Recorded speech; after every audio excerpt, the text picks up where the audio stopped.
Guys, sasa leo tunapika kidheri. Hi guys, mko aje?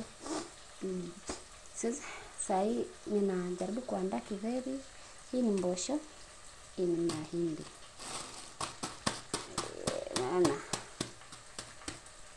hiyo mbosho na mahindi. Hiyo ndio naenda kumix kwa kidheri. Sasa hapa hizi ni nyanya zangu. Huwa siwekani kitu kingine, hivyo kitunguu, nyanya na mafuta. My kidheri is going to be yum. Ngoja kidogo uone venye inaenda kukua. Now this is our supper today. We are going to eat kidheri. Ndio watu hawapendi, lakini lazima wataikula.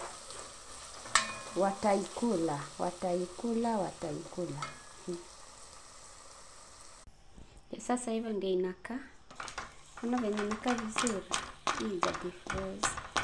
Ndio nimezitoa kwa freezer saa hii tu, nikaweka kwa microwave kidogo sana. Lakini mahindi sijaweka, mahindi nimegonga tu na mwiko nikaachana, lakini mbosho ni ngumu, lazima niweke kwa microwave kidogo. Sasa hiyo ndio kidheri ya leo. Hivyo ndio watu wanaenda kula leo.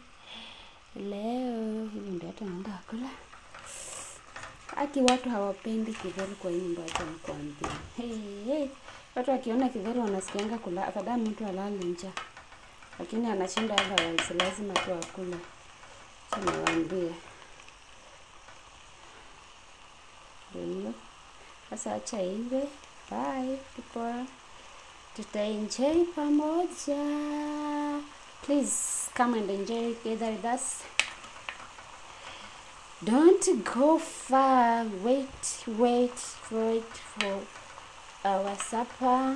We serve together, we eat together. Okay, bye. I love you. Bedeje waambia kitu. Umeona mtu kama unataka kidheri yako isiwe imeiva sana, kwanza mbosho unafanya hivi. Unachemsha mahindi kando, mbosho kando. Unaistock kwa fridge. Ukishaiweka kwa freezer, sasa siku unataka kuipika, inabakingi tu ikiwa full hivi. Umeona? Unajua freezer ukiweka vitu kama zimeiva, kwanza mbosho kama imeiva, inaendanga tena ni kama inaendeleanga kujipika, inaiva zaidi ukitoa. Ukipika hivi inabondeka. Lakini ukipika kando hivi na umix ukikaanga, inakuanga smart sana. It's very nice. You see